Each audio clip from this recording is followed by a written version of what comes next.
Hello મારા વહાલા વહાલા વિદ્યાર્થી મિત્રો, કેમ છો? મજામાં? મારું નામ છે ફાલ્ગુન આદ્રોજા, હું રાજકોટથી છું અને તમે જોઈ રહ્યા છો ફિઝિક્સ વિથ ફાલ્ગુન સર. અને વહાલા વિદ્યાર્થી મિત્રો, આજે આપણે શરૂ કરવા જઈ રહ્યા છીએ ધોરણ 11 ફિઝિક્સ ચેપ્ટર નંબર 8 ગુરુત્વાકર્ષણનું સ્વાધ્યાય. ઓકે, અને નિયમો પ્રમાણે તમારી પાસે ટેક્સ્ટબુક હોવી જોઈએ, કેલ્ક્યુલેટર હોવું જોઈએ, લોગબુક ની જરૂર પડે તો લોગબુક પણ સાથે રાખવાની. બરાબર છે? જેમ જેમ યુઝ થતો જશે એમ આપણે યુઝ કરતા જશું. ઓકે, તો ચાલો શરૂ કરીએ આજનો લેક્ચર. ટેક્સ્ટબુક રેડી થઈ જાવ બધા. ચાલો, રેડી? Textbook open. ચાલો, સ્વાધ્યાયનો 8.1 નંબરનો પ્રશ્ન છે, નીચેના પ્રશ્નોના જવાબ આપો. ઓકે, થિયોરેટિકલ પ્રશ્ન છે 8.1 સ્વાધ્યાયનો. એમાં 3 ભાગ છે, A, B અને C. તો પહેલા આપણે જે જવાબ આપશું એ પાર્ટ A નો આપશું. બરાબર છે? ચાલો, પહેલા પ્રશ્નમાં શું કીધું છે જો, એક પોલા વાહકની અંદર વિદ્યુત ભાર મૂકીને વિદ્યુત બળોથી તમે તેનું શિલ્ડિંગ કરી શકો છો.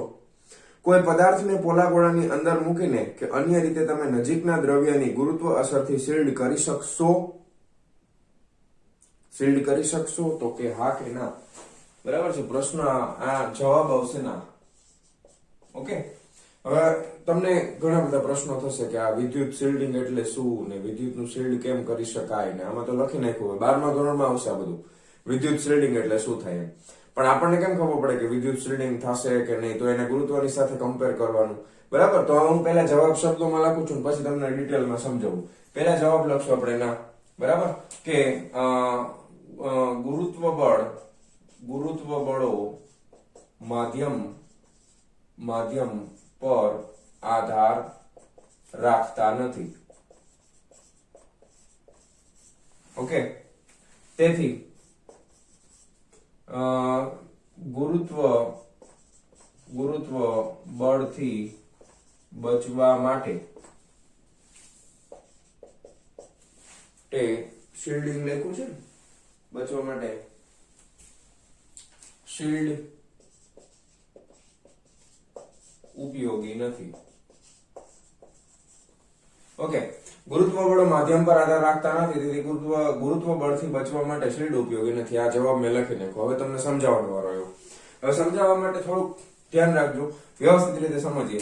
ધારો કે આ વિદ્યુત ક્ષેત્ર છે. કયું ક્ષેત્ર છે? તો કે આ વિદ્યુત ક્ષેત્ર છે.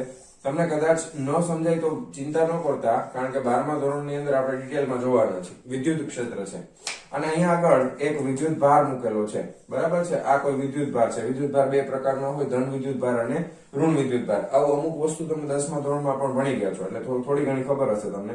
ધારો કે અહીંયા આગળ એક ધન વિદ્યુત ભાર મૂકેલો છે. આ વિદ્યુત ક્ષેત્ર છે. બરાબર? હવે આ વિદ્યુત ક્ષેત્ર છે એ વિદ્યુત ભાર બે પ્રકારના હોય, ધન અને ઋણ. પછી આપણે અહીંયા આગળ ગુરુત્વ ક્ષેત્રની વાત કરીએ. બરાબર? તો હવે ગુરુત્વ ક્ષેત્રમાં વિદ્યુત ક્ષેત્ર જો તમે ડાયાગ્રામ જોશો એટલે ખબર પડી જશે. આ ગુરુત્વ ક્ષેત્ર છે અહીંયા આગળ આ રીતે. બરાબર?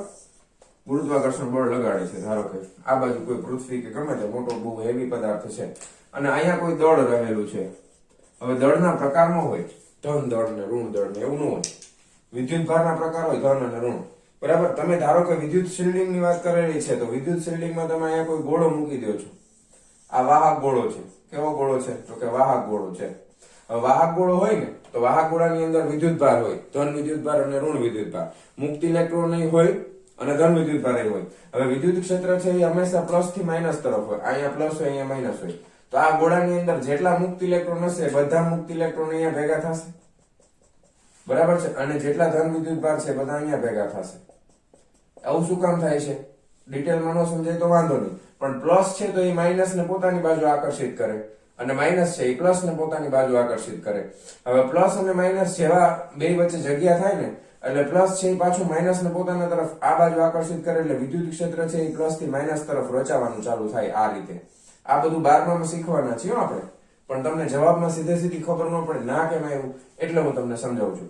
તો 12ના ભાગમાં જેટલું પ્રબળ વિદ્યુત ક્ષેત્ર છે ને અહીંયા એટલું જ અહીંયા અંદરના ભાગમાં રચાય. એટલે જેટલું ડાબી બાજુ એટલું જમણી બાજુ. એટલે ઈ ઇન્ટરનલ બરાબર ઈ એક્સટર્નલ બે કેવા થઈ જાય? સમાન મૂલ્યના વિરુદ્ધ દિશાના. એટલે પરિણામી વિદ્યુત ક્ષેત્ર અંદર શું થઈ જાય? તો કે 0. ઈ નેટ બરાબર શું થઈ ગયું? શૂન્ય. માધ્યમ ઉપર આધાર કેવી રીતે રાખ્યો? તો કે આ વાહક છે એ એક જાતનું માધ્યમ કહેવાય. તમે જે ગોળાની અંદર શિલ્ડ કરેલું છે એ શું કહેવાય? એક માધ્યમ કહેવાય. ખ્યાલ આવ્યો? હવે આમાં જો વિદ્યુત આમાં દળના કોઈ પ્રકાર જ હોતા નથી. દળ એટલે દળ. દળ એટલે માત્ર દળ જ થાય. હવે અહીંયા તમે કોઈ ગોળાની અંદર, પોલા ગોળાની અંદર આ દળને મૂકી દો તો આ ગોળા ઉપર એ બળ લાગવાનું જ છે. ગોળા ઉપર કઈ દિશામાં? આ દિશામાં જ બળ લાગશે. આ જે કઈ પણ ગોળો તમે રાખેલો હોય, ધાતુનો હોય કે લાકડાનો, ગમે એનો હોય, ગુરુત્વ બળ તો ગોળા ઉપર જમણી બાજુ લાગશે, આ દળ ઉપર લાગશે જમણી બાજુ. કોઈ ફેર પડશે નહીં, કારણ કે આમાં જો ફેર પડે છે, આમાં અંદરની તરફ વિરુદ્ધ દિશામાં બળ ઉત્પન્ન થાય છે, એટલા માટે વિદ્યુત ક્ષેત્ર કેવું થઈ જાય છે? શૂન્ય થઈ જાય છે. જ્યારે અહીંયા આગળ એ શક્ય નથી. ખ્યાલ આવી ગયો તમને?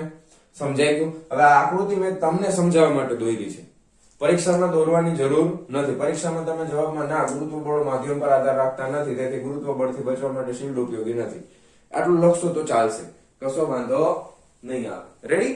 ચાલો જવા દો. તમારે એવું લાગે શીખવું હોય, ડિટેલમાં યાદ રાખવું હોય તો આ બે આકૃતિ તમે દોરી શકો છો. ખ્યાલ આવી ગયો? ચાલો જવા દઉં છું આકૃતિ. ચાલો હવે આવશે ક્વેશ્ચન નંબર બી નો વારો. 8.1 એ થઈ ગયું છે. હવે બી જોઈએ. ચાલો બી શું કહે છે? બી આપણને એમ કહે છે પૃથ્વીની આસપાસ ભ્રમણ કરતા નાના અવકાશયાનની અંદર રહેલો અવકાશયાત્રી ગુરુત્વાકર્ષણની પરખ કરી શકતો નથી. નાનું અવકાશયાન હોય તો નથી કરી શકતો. જો પૃથ્વીની આસપાસ કક્ષીય ભ્રમણ કરતા અવકાશ મથકનું પરિમાણ મોટું હોય તો ગુરુત્વાકર્ષણની પરખ કરવાની આશા રાખી શકશે. તો આનો જવાબ આવશે હા. બરાબર છે? હા, કારણ કે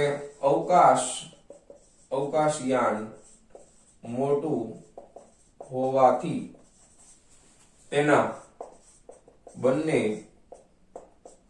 છેડા વચ્ચેનું અંતર વધુ હશે તથા તે બંને છેડાનું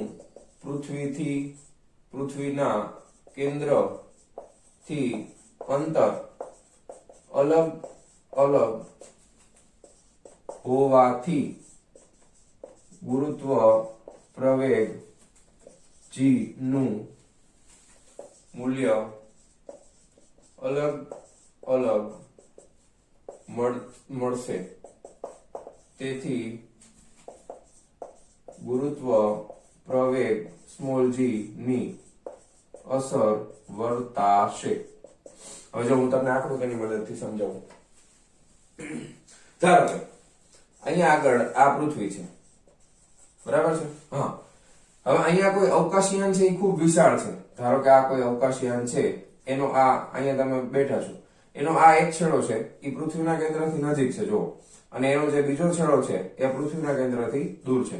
તો તમને ખબર છે ગુરુત્વ પ્રવેગની અસર છે એ અંતર ઉપર આધાર રાખે છે. ખૂબ મોટું એટલે આપણે એવું જ સમજી લેવાનું કે એક છેડો છે એનું અંતર અહીંયાથી ખૂબ વધારે છે, એના લીધે સ્મોલ g અહીંયા કંઈક અલગ આવશે, આ છેડા ઉપર સ્મોલ g નું મૂલ્ય કંઈક અલગ, અહીંયા કંઈક અલગ, એટલે બેમાં તફાવત આવે તો ફેરફાર આવે ને બળમાં. અહીંયા આગળ આ અવકાશયાત્રી ઉપર બળ કંઈક અલગ લાગશે, આ છેડા ઉપર અવકાશયાત્રી ઉપર કંઈક બળ અલગ લાગશે. ખ્યાલ આવે છે તમને?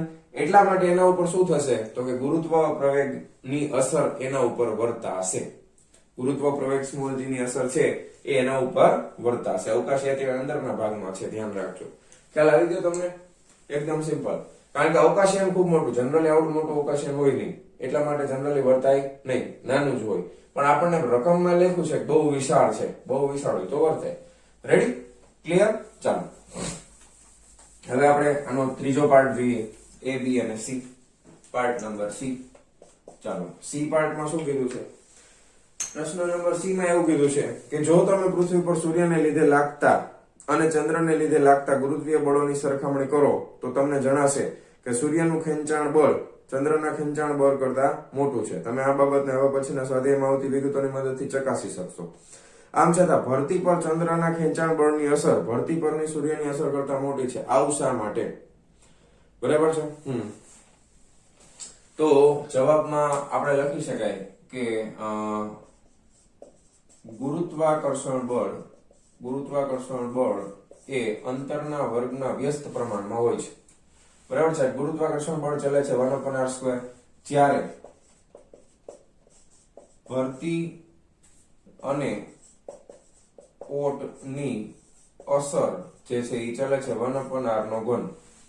એ અંતરના ઘનના વ્યસ્ત પ્રમાણમાં ચલે છે. બરાબર છે? હવે ગુરુત્વાકર્ષણ બળ સૂર્યના લીધે ખૂબ મોટું હોય, નો ડાઉટ, કારણ કે સૂર્ય ખૂબ વિશાળ છે, ચંદ્ર ખૂબ નાનો છે. પણ સૂર્ય અને પૃથ્વી વચ્ચેનું અંતર બહુ વધારે છે. જ્યારે ચંદ્ર છે એ પૃથ્વીની ખૂબ નજીક છે. હવે ભરતી અને ઓટની અસર માટે કયો નિયમ લેવો પડે? તો કે 1/r ના ઘન વાળો લેવો પડે. તો આપણે લખી શકાય કે ચંદ્ર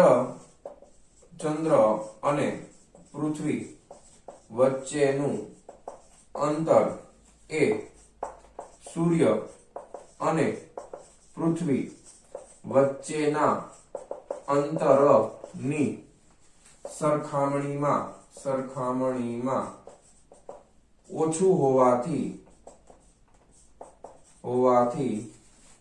ભરતીની અસર ચંદ્રના લીધે પૃથ્વી પર વધુ જોવા મળશે. બરાબર છે? કારણ કે જો આ નિયમ શું કહે છે? ગુરુત્વાકર્ષણ બળ છે એ 1/r², કારણ કે F બરાબર G(m1m2)/r² ખબર છે. અને ભરતી અને ઓટની અસર છે એ 1/r ના ઘન પ્રમાણે બદલાય છે. એટલે ચંદ્ર અને પૃથ્વી વચ્ચેનું અંતર છે એ સૂર્ય અને પૃથ્વી વચ્ચેના અંતરની સરખામણીમાં ઓછું હોય. ચંદ્ર નજીક છે, સૂર્ય ખૂબ દૂર છે. બરાબર છે? એટલે અંતર ઓછું થઈ ગયું, છેદ ઘટી ગયો ને, તો આ અસર વધી ગઈ. સૂર્ય બહુ દૂર છે તો અંતર વધી ગયું, તો અંતરનો ઘન આવી ગયો, તો એ અસર કેવી થઈ જશે? ઓછી. ખ્યાલ આવે છે? તમને હવે પ્રેક્ટિકલી થોડુંક સમજાવું કે ધારો કે આ આપણી પૃથ્વી હોય, બરાબર છે? આ આપણી પૃથ્વી છે અને પૃથ્વી અને અહીંયા આગળ તમે જુઓ, ધારો કે અહીંયા આગળ આપણે આને ચંદ્ર લઈ લઈએ, ચંદ્ર. તો ચંદ્ર અને પૃથ્વી વચ્ચે ભરતી અને ઓટની જે અસર આવે છે એના પાછળનું કારણ શું છે? તો કે અહીંયાથી પૃથ્વીના આ છેડાથી આ ચંદ્રનું અંતર આ ઓછું છે. બરાબર છે? પૃથ્વીના આ છેડાથી ચંદ્ર અને આ અંતર છે એ વધારે છે. બરાબર? તો અહીંયા આગળ ગુરુત્વ પ્રવેગ ચંદ્રના લીધે વધારે લાગતો હશે, અહીંયા આગળ ગુરુત્વ પ્રવેગ ચંદ્રના લીધે ઓછો લાગતો હશે. બરાબર છે? ખ્યાલ આવે તમને? તો આના લીધે એના ઉપર જે ગુરુત્વ પ્રવેગની અસર જોવા મળે છે એ અસર લગભગ તમે ભરતી અને ઓટના લીધે જે કંઈ પણ ટકાવારીમાં આપણે ગણીએ તો એ 7% જેટલું હોય. ભરતી અને ઓટની અસર છે એ 7% જેટલી થાય. જ્યારે આપણે સૂર્યની વાત કરીએ ને તો એ 0.0017% જેવી સમથિંગ કંઈક આવે છે. પણ એ આંકડા આપણે કઈ નિસ્બત નથી. તમારે જવાબ આ રીતે લખવાનો. ખ્યાલ આવ્યો? અને અહીંયા જો અહીંયા અંતર વધારે, અહીંયા અંતર ઓછું, અહીંયા અંતર વધારે, વચ્ચેના ભાગમાં જે બળ લાગતું હશે એ આ તરફ કંઈક લાગતું હશે. એટલે બધા ભાગ ઉપર અલગ અલગ દિશામાં બળ લાગતું હોય. એટલે અમુક જગ્યાએ શું થાય? પાણી છે ને, દરિયાનું પાણી એ ઉપર આવતું રહેશે ચંદ્ર તરફ, કારણ કે ખેંચાણ બળ વધારે છે. બરાબર? પૃથ્વીનો તો આખો ગોળો જ છે, સોલિડ ગોળો છે. એટલે પૃથ્વીનું દળ છે એ કેન્દ્ર ઉપર કેન્દ્રિત થયેલું છે. પૃથ્વી કઈ લાંબી ટૂંકી તો થાય નહીં, પણ પાણી કયા ફોર્મમાં છે? તો કે પાણી તો લિક્વિડ ફોર્મમાં છે. તો લિક્વિડ ઉપર નીચે પોતાનો આકાર બદલી શકે છે. એટલે ખેંચાણ બળ જ્યાં વધારે હશે ત્યાં પાણી ઉપર જશે. અને પૃથ્વી છે એ 24 કલાકમાં આખું પરિભ્રમણ પૂરું કરે. એટલે દિવસમાં 2 વખત ભરતી અને ઓટની અસર જોવા મળે. ખ્યાલ આવે છે? ચંદ્ર અહીંયા છે, પૃથ્વી નજીક છે. ઓકે, તો આ એના જવાબમાં તમે લખી શકો છો. રેડી? તો ફટાફટ વિડીયો પોઝ કરી આ મેં તમને ડિટેલમાં સમજાવવા માટે વધારાની આકૃતિઓ દોરેલી છે. બાકી જવાબમાં તમે આટલું લખશો તો મોર ધેન ઇનફ છે, વધારે લખવાની જરૂર નથી. ચાલો વિડીયો પોઝ કરીને લખી નાખો. ચાલો જવા દઉં છું. હા, ચાલો વિદ્યાર્થી મિત્રો, સ્વાધ્યાયનો 8.2 નંબરનો પ્રશ્ન, સાચો વિકલ્પ પસંદ કરો. એમાં પણ ABCD આપેલા છે, કશો વાંધો નહીં, 1 by 1 લેતા જઈએ. કે ઊંચાઈ વધતા ગુરુત્વ પ્રવેગ વધે છે ઓબ્લિક ઘટે છે. ઊંચાઈ માટેનું સમીકરણ યાદ કરો. ઊંચાઈ માટે ગુરુત્વ પ્રવેગ, હાઈટ, ઊંચાઈ એટલે હાઈટ બરાબર g કૌંસમાં 1 માઇનસ કેટલું આવે 2h/1re લખતા હતા, પણ આપણે r લખીએ. બરાબર છે? અથવા તમારે આરી લખવું તો આરી રાખો, વાંધો નહીં. બરાબર? આ પૃથ્વીની ત્રિજ્યા હતી. ઓકે, તો પૃથ્વી માટે ઊંચાઈ વધતા ગુરુત્વ પ્રવેગનું મૂલ્ય વધે છે ઘટે છે? હજી કયો? હજી તો આપણે સૂત્ર લખ્યું, ઘટે છે. બરાબર છે? ઊંચાઈ વધારે હોય તો ગુરુત્વ પ્રવેગનું મૂલ્ય ઘટે છે. શું કામ? કારણ કે અહીંયા h ની કિંમત તમે વધારતા જશો, h ની કિંમત તમે વધારતા જશો. h ની કિંમત વધે એટલે આ ભાગ મોટો થાય, આ ભાગ મોટો થાય એટલે એક માંથી મોટું બાદ કરવાનું થાય. એટલે જવાબ નાનો આવે તો સ્મોલ g નો ગુણાકાર નાની સંખ્યા સાથે થાય તો જવાબ શું આવે? ઓછો આવે. એટલે ઊંચાઈ વધે તો ગુરુત્વ પ્રવેગનું મૂલ્ય ઘટે છે. ઓકે, પછી બીજો પ્રશ્ન એમાં ઊંડાઈ વધતા ગુરુત્વ પ્રવેગ વધે છે કે ઘટે છે? પૃથ્વીને નિયમિત ઘનતાનો ગોળો ગણો. હવે ઊંડાઈ માટેનું સમીકરણ બીજું યાદ કરો. ઊંડાઈ માટે ડેપ્થ એટલે d આપણે લીધું હતું. ડેપ્થ ને ઇંગ્લિશમાં ઊંડાઈને ડેપ્થ કહેવાય. તો એના માટેનું સમીકરણ છે સ્મોલ g 1 - d/re. બરાબર. તો આના માટે પણ ઊંડાઈ વધે તો ઘટે છે, કારણ કે આના જેવું જ છે. જો અહીંયા ખાલી બે ગુણાકારમાં છે, બે ગુણાકારમાં નથી. બરાબર, ઊંડાઈ વધશે એટલે આ ભાગ મોટો થશે, આ નાનું થશે તો ઘટતું જશે. સિમ્પલ. પછી ત્રીજો પ્રશ્ન, ગુરુત્વ પ્રવેગ પૃથ્વીના દળ કે પદાર્થના દળથી સ્વતંત્ર છે? કોના દળથી સ્વતંત્ર છે એવું પૂછ્યું છે. તો ગુરુત્વ પ્રવેગનું સૂત્ર યાદ કરો, સ્મોલ g બરાબર GME upon, બરાબર, ગુરુત્વ પ્રવેગ માટે GME upon RE² છે ને આવું સમીકરણ. હવે અહીંયા આગળ તો પૃથ્વીનું દળ તો છે, તેથી લખી શકાય કે પદાર્થના દળથી સ્વતંત્ર છે. પદાર્થના દળથી સ્વતંત્ર છે, પૃથ્વીના દળથી નહીં. પૃથ્વીનું દળ તો છે આ m એટલે માસ ઓફ અર્થ છે, એ પૃથ્વીનું દળ છે. તેથી ગુરુત્વ પ્રવેગ સ્મોલ g એ પદાર્થના દળથી સ્વતંત્ર છે, પૃથ્વીના દળથી નહીં. Okay, very good. Small d પ્રશ્ન છે, પૃથ્વીના કેન્દ્રથી r1 અને r2 અંતરે આવેલા બે બિંદુએ સ્થિતિ ઊર્જાના તફાવત માટે સૂત્ર આ બે અલગ અલગ લખ્યા છે. એક છે -gm small m 1/r1 -1/r2 અને બીજું છે mg r1 r2 સૂત્ર કરતા વધુ અથવા ઓછું ચોકસાઈ ભર્યું છે. કયું સમીકરણ વધારે ચોકસાઈ ભર્યું છે? ધ્યાન આપો. બે સમીકરણ છે એટલે આપણે હું ડાયરેક્ટ જવાબ લખું છું, પછી હમણાં સમજાવું તમને. gm m કૌંસમાં 1/r1 -1/r2 વધુ ચોકસાઈ ભર્યું છે. બરાબર, આ વધુ ચોકસાઈ ભર્યું છે. હવે કારણ કે જો બીજું જે સમીકરણ છે ને એની અંદર સમીકરણ છે mg r1 r2. હવે અહીંયા સ્મોલ g છે એનું સૂત્ર તો આ છે, સ્મોલ g નું સમીકરણ જો આ રહ્યું GME upon RE². હવે તમે અહીંયા આગળ આ સમીકરણમાં તમે સ્મોલ g ની કિંમત તમારે મૂકવી હોય ત્યારે તમે બે અલગ અલગ સ્થાનની વાત કરો છો ને, તો 1/r1 1/r2 સ્થાનની કિંમત મૂકો છો. બરાબર, તો આ સ્થાનની કિંમત અહીંયા મૂકશો તો એકદમ ચોકસાઈ વાળું તમને સમીકરણ મળે. ખ્યાલ આવ્યો? હવે કારણ કે સ્મોલ g પોતે આનું બનેલું છે આ સમીકરણમાંથી, જ્યારે આ સમીકરણની કિંમત અહીંયા ઓલરેડી મૂકી દીધી છે. જો -gmm 1/r1 1/r2, એટલે અહીંયા આગળ ઓલરેડી કિંમત મૂકેલી છે, મેઇન વસ્તુની કિંમત મૂકી છે. જ્યારે આપણે આ સ્મોલ g ની કિંમત તો પૃથ્વીની સપાટી ઉપર જ અચળ છે ને, તમે આ સમીકરણ વાપરશો તો કોઈ પણ સપાટી ઉપર હોય તમે સ્મોલ g બરાબર શું લખવાના? 9.8 મીટર પ્રતિ સેકન્ડનો સ્ક્વેર લખશો. હવે આ કિંમત ક્યાં કોઈ જગ્યા માટે સાચી છે? તો કે પૃથ્વીની સપાટીની ખૂબ નજીકના વિસ્તારો માટે સાચી છે. તમે દૂર જશો એમ આ કિંમતમાં ફેરફાર થશે. તો તમે તો r1 r2 અંતર કઈ જગ્યાએ લીધું છે એ તો આપણને ખબર નથી સ્થિતિ ઊર્જા મેળવવા માટે, તો એ કદાચ વધારે દૂર હશે તો પણ આ સમીકરણમાં આપણને સાચો જવાબ મળશે. આ સમીકરણ વાપરશું તો એમાં એરર આવશે, ભૂલ પડશે થોડી ઘણી, કારણ કે આપણે g નું મૂલ્ય અચળ લઈ લઈએ છીએ. ખ્યાલ આવ્યો? એટલા માટે આ એના જવાબ છે. તો લખી નાખો ફટાફટ. ચાલો જવા દઉં છું. હા, ચાલો વિદ્યાર્થી મિત્રો, સ્વાધ્યાયનો 8.3 નંબરનો પ્રશ્ન શું કહે છે? ધારો કે કોઈ ગ્રહ સૂર્યની આસપાસ પૃથ્વીની ઝડપ કરતા બમણી ઝડપે પરિભ્રમણ કરે છે, તો તેની કક્ષાનું પરિમાણ પૃથ્વીની કક્ષાના પરિમાણની સરખામણીએ કેટલું હોય? બરાબર છે, ચોક્કસ પૂછ્યું છે કેટલું હોય. બાકી આપણને ખબર તો પડી જ જાય કે જેટલો ગ્રહ સૂર્યની નજીક હોય એટલી એની ઝડપ વધારે હોય, જેટલો ગ્રહ સૂર્યથી દૂર હોય એટલી એની ઝડપ ઓછી હોય. એ હવે આપણે આખું ચેપ્ટર કમ્પ્લીટ કરી લીધું, થિયરી કમ્પ્લીટ કરી લીધી, બધા લેક્ચર તમે જોયા હોય તો હવે તો તમને યાદ જ હોય એવું મારું માનવું છે. બરાબર ને? હા, તો કેપ્લરે નોંધ કરેલી હતી કે સૂર્યની નજીક જેમ ગ્રહ આવે એમ એની ઝડપ વધી જાય છે. બરાબર, પણ આપણે હવે માપવાનું છે તો આપણે હા ઝડપ કરતા બમણી હોય ને, હાલો કઈ વાંધો નહીં, કરી નાખીએ. ચાલો ઓકે, તો અહીંયા આગળ આપણે અમુક વસ્તુ લખી નાખીએ. ધારો કે પેલું આપણે લખી નાખીએ કે પૃથ્વીનું દળ બરાબર માસ ઓફ અર્થ છે, સૂર્યનું દળ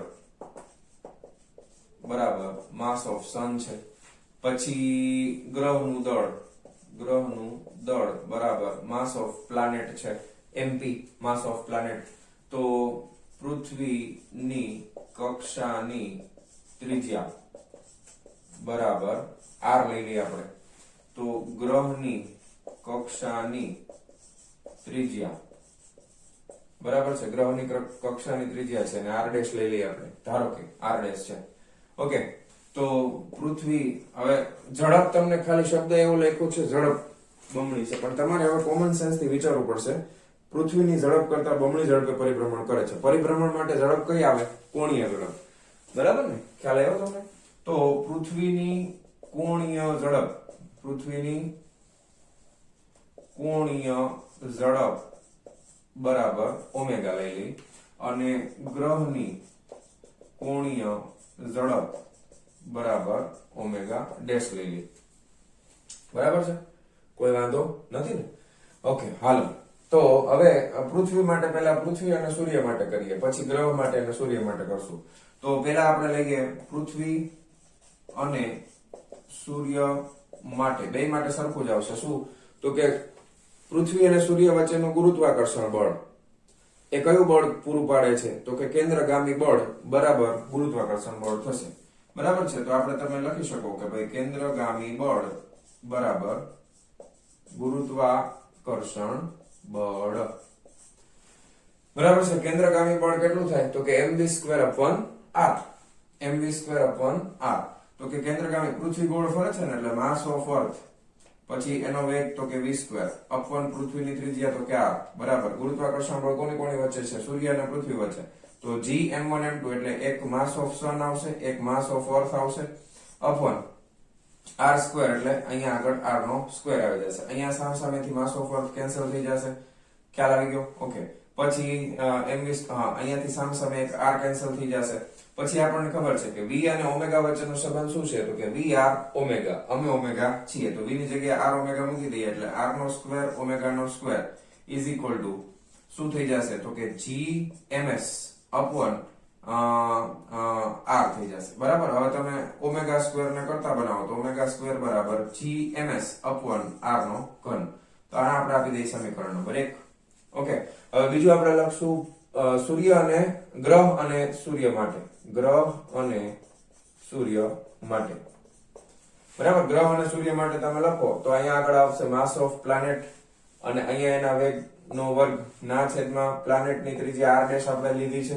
ઓકે. તો is equal to g mass of sun mass of planet ના છેદમાં r ડેશ નો વર્ગ. ઓકે. હવે અહીંયા આગળ પણ સામસામેથી માસ ઓફ પ્લાનેટ કેન્સલ થઈ જશે. હવે આપણે આનું આ સમીકરણ અહીંયા મૂકશું vr ઓમેગા એટલે પછી આપણને જવાબ સીધે સીધો આ મળશે. એટલે ડાયરેક્ટ હવે વચ્ચેના સ્ટેપ નથી લખતો. ઓમેગા ડેશ નો વર્ગ બરાબર g માસ ઓફ સન ના છેદમાં શું થઈ જશે? અહીંયા આવશે r ડેશ નો ઘન.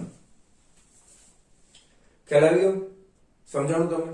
હવે આને આપણે આપી દઈએ સમીકરણ નંબર 2. તો આપણે લખી શકાય ભાઈ સમીકરણ 1 અને 2 નો શું લેવાનું? ગુણોત્તર લેતા ભાગાકાર કરી નાખો એટલે જવાબ મળી જાય. જો હવે આની બમણી છે ને, આ સૂર્ય પૃથ્વી કરતા બમણી છે એટલે અહીંયા આપણે ધારો કે ઓમેગા સ્ક્વેર રાખીએ તો અહીંયા ઓમેગા ડેશ નો સ્ક્વેર રાખીએ. gms તો બેમાંથી ઉડી ગયા. હવે અંશનો છેદ છેદમાં, છેદનો છેદ અંશમાં એટલે r ડેશ નો ઘન ઉપર આવે અને r નો ઘન નીચે આવે. હવે આ તમને આપ્યું છે કે ગ્રહ છે એ બમણી ઝડપથી કીધું છે ને આપણે. જો બમણી ઝડપે પરિભ્રમણ કરે છે. ધારો કે કોઈ ગ્રહ, હવે ગ્રહની ઝડપ આ બમણી છે એટલે આના કરતા 2 ગણી થાય એટલે ઓમેગા ડેશ બરાબર તમે બમણી છે એટલે શું લખી શકો? 2 ઓમેગા લખી શકાય ને અહીંયા. તો 2 નો વર્ગ થઈ જશે 4. તો ઓમેગા સ્ક્વેર ના છેદમાં 4 omega square is equal two r dash ના છેદમાં r નો ઘન. બરાબર છે? અહીંથી ઓમેગા સ્ક્વેર કેન્સલ કરી નાખો તો r ડેશ ના છેદમાં r અહીંયા ઘન છે સામે શું થઈ જશે? 1 ના છેદમાં 4 નું ઘનમૂળ કાઢવાનું થશે. ખ્યાલ આવી ગયો?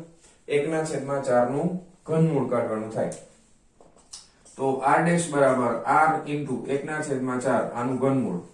હવે આ ઘનમૂળ કેમ કાઢવું એ મેં ઓલરેડી એક વિડીયો બનાવેલો છે. બરાબર છે?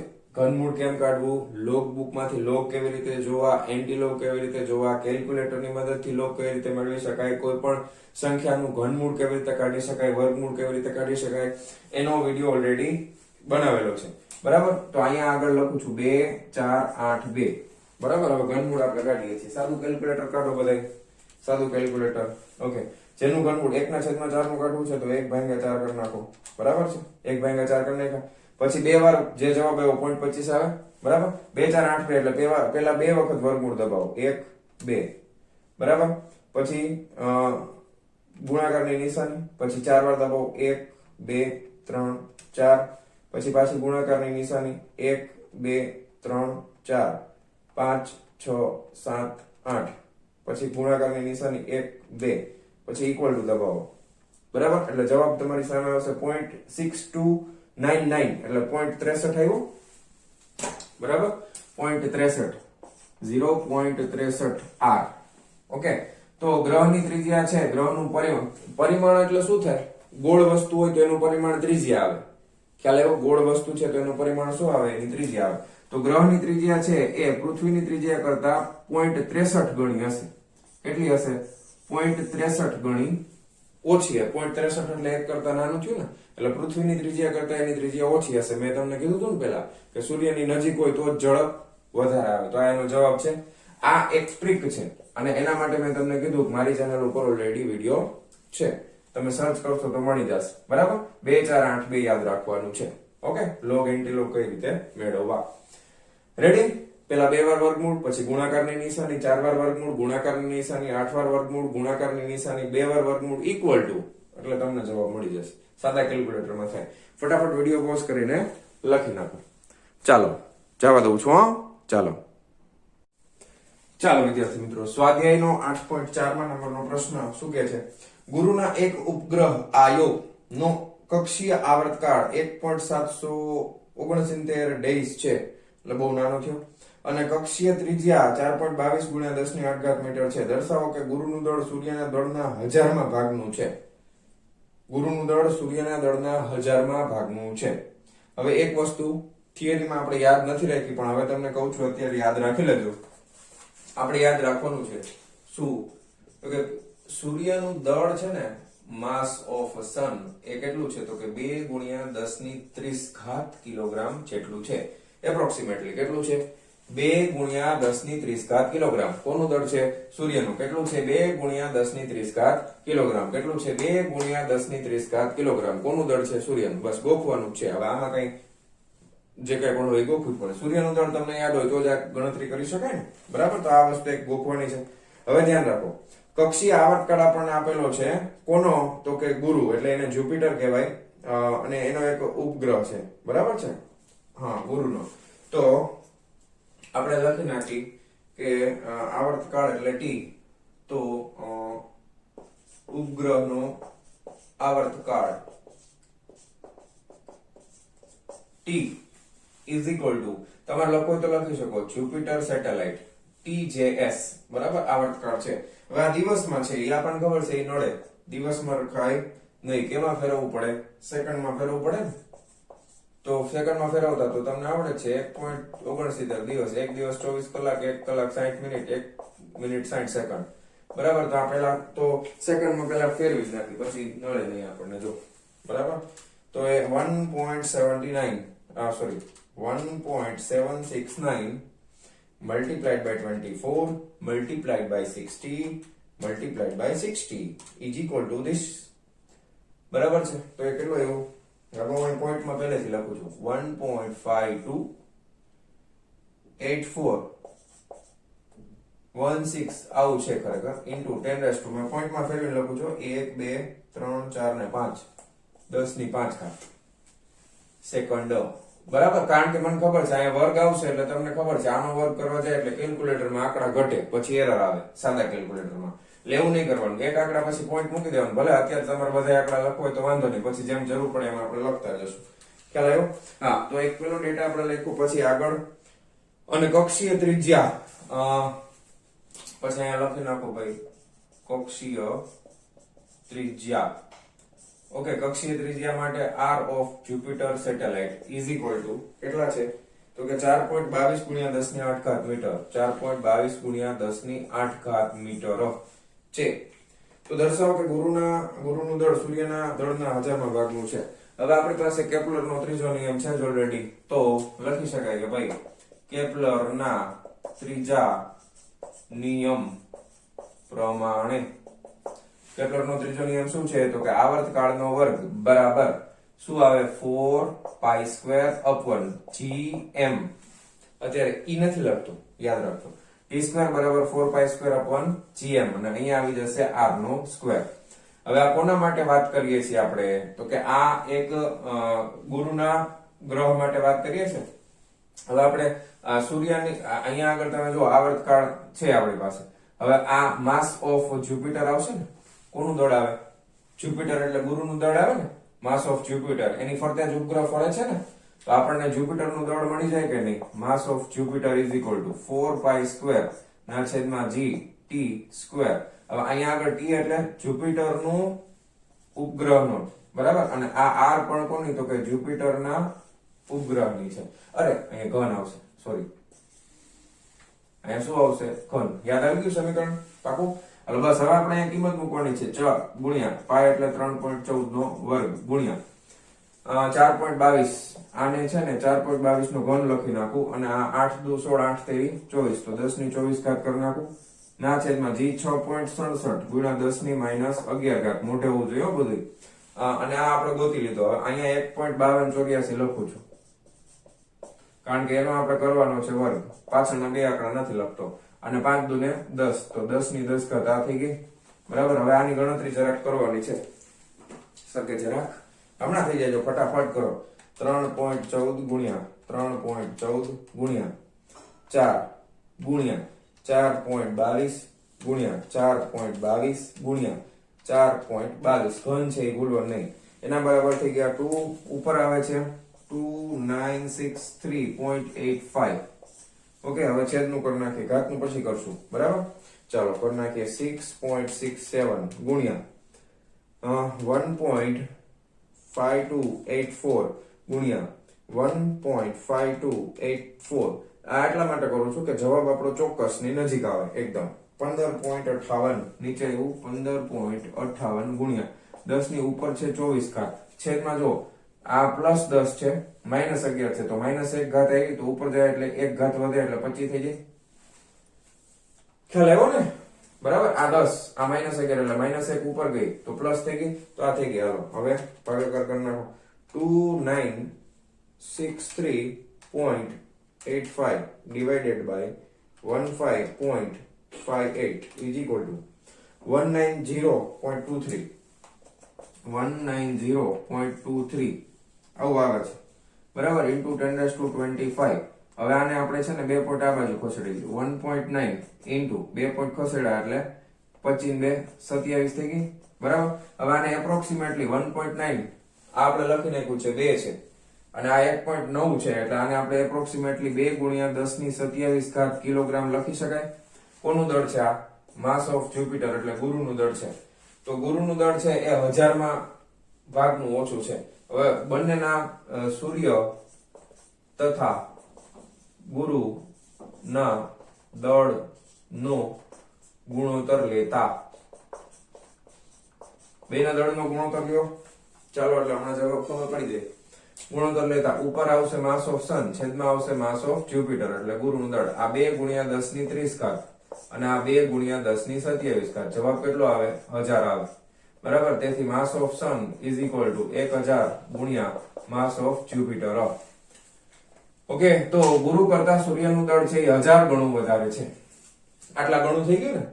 સૂર્યનું દળ ગુરુના દળ કરતા 1000 ગણું વધારે છે, બરાબર. 1000 ગણો વજન વાળો છે. કોણ? સૂર્ય. કોના કરતા? તો કે ગુરુ કરતા, બરાબર. તો એકદમ સિમ્પલ કેલ્ક્યુલેશન છે, લખી નાખો ફટાફટ. ચાલો જવા દઉં છું. હા, ચાલો વિદ્યાર્થી મિત્રો, સ્વાધ્યાયનો 8.5મા નંબરનો પ્રશ્ન શું કહે છે? આપણે એવું ધારીએ કે આપણી આકાશ ગંગા એટલે કે ગેલેક્સી સૂર્યના દળ જેટલું દરેકનું દળ હોય તેવા 2.5 ગુણ્યા 10 ની 11 ઘાત તારાઓની બનેલી છે. ઓકે, અને આકાશ ગંગાના કેન્દ્રથી 50,000 લાઇટ યર પ્રકાશ વર્ષ દૂર રહેલો કોઈ તારો એક ભ્રમણ પૂરું કરવા માટે કેટલો સમય લેશે? આકાશ ગંગાનો વ્યાસ 10 ની 5 ઘાત લાઇટ યર લો, બરાબર છે. હવે પેલું તો બધા તારાઓનું કુલ દળ આપણે ગણી લઈએ, બરાબર. સૂર્યના દળ જેટલું દરેકનું દળ હોય તેવા આટલા તારાઓની બનેલી છે.